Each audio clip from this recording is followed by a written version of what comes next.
Main type শোনেন, ওই ছেলেটা এরকমই। আমার আগেও 3-4টা মনে করেন এরকম প্রেম করে সারে, আর এটা মনে করেন জটিল ভাবে বাঁধেছে, এটা ছেড়ে নিয়ে যাচ্ছে না। ওর আমার আগে আর একটা বউ গেছে বুঝছেন, একটা মেয়ে নিয়ে, সেই বউর সাথে প্রেম করেই বিয়ে হয়েছিল, এখানকার মেয়ে। তাহলে আপনার স্বামীর আপনি কয় নম্বর বউ? 2 নম্বর বউ।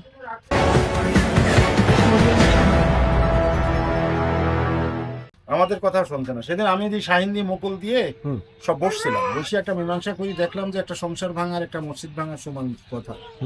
সেই বর্ণনা একটা মিনিমাইজ করে উঠাই দিয়েছিলাম, দেওয়ার পর আবার দেখছি যে আবার সেইভাবেই শুরু করেছে। মানে ওর উদ্দেশ্য কি? ওর উদ্দেশ্য হচ্ছে যে এর তো অভিভাবক না, একটা বাবা, তাও পাগল। আর এই পাগলের কারণে সম্পর্ক করেছে, প্রেম করেন, আপনার থেকে চেহারা ভালো মনে হয় নাই, তার প্রতি এত আসক্ত কিসের জন্য হয়েছে? চেহারা ভালো যদি নাই হবে তাহলে তার প্রতি মনে হয় চম্বকের মতন কাজ করতেছে। কিছু বলাই যাবে না আমার কাছে। আমি সামনে করে নিয়ে ঘুরবো, তুই পারলি তোর কোন বাপেক নিয়ে এসে বিচার করবি, আমি বিচার করবো না।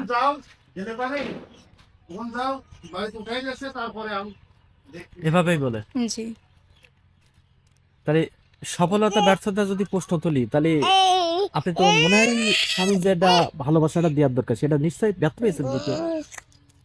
এখন আল্লাহ বলতে পারে, আমার নিঃসাধ্য মতন আমি ভালোবাসিছি, এখন এর মধ্যে যদি কোনো খাদ থাকে আল্লাহ বলতে পারে। আর যার সাথে মনে করেন আমার ঘর সংসার 10 বছর ধরে ইটি রয়েছে সে বলতে পারে, তাছাড়া আমার এর মধ্যে কিছু বলার নেই। মেন টাইপ শোনেন, ওই ছেলেটা এরকমই। আমার আগেও 3-4টা মনে করেন এরকম প্রেম করে সারে, আর এটা মনে করেন জটিল ভাবে বাঁধেছে, এটা ছেড়ে নিয়ে যাচ্ছে না। ওর আমার আগে আর একটা বউ গেছে বুঝছেন, একটা মেয়ে নিয়ে, সেই বউর সাথে প্রেম করেই বিয়ে হয়েছিল, এখানকার মেয়ে। তাহলে আপনার স্বামীর আপনি কয় নম্বর বউ? 2 নম্বর বউ। 2 নম্বর বউ। এর আগে কয়টা মেয়ের সাথে এরকম সম্পর্ক করেছে? 4-5টা মেয়ের সাথে করেছে। মাঝে ভালো ছিল বিলুক টাকা পয়সা গুণ আইন দিয়েছিলাম, বললাম আমি ভালো হয়ে গেছি, কিন্তু টাকা পয়সা নেওয়ার পরে আর ভালো না, আবার যা তাই। টাকা পয়সা কোথায় পাতেন আপনি? জি, টাকা পয়সা কোথায় পাতেন? আমার ফুপু দেশে। ফুপি কি করে?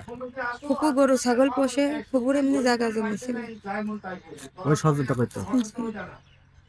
ও কি এখন জানে জি, এই ঘটনা? এখন জানে? আর ফুপু এখন যে তাড়াই দিয়েছে আপনাকে, না, তো ফোন দিয়ে বলবেন না? ফোন নাই আমার।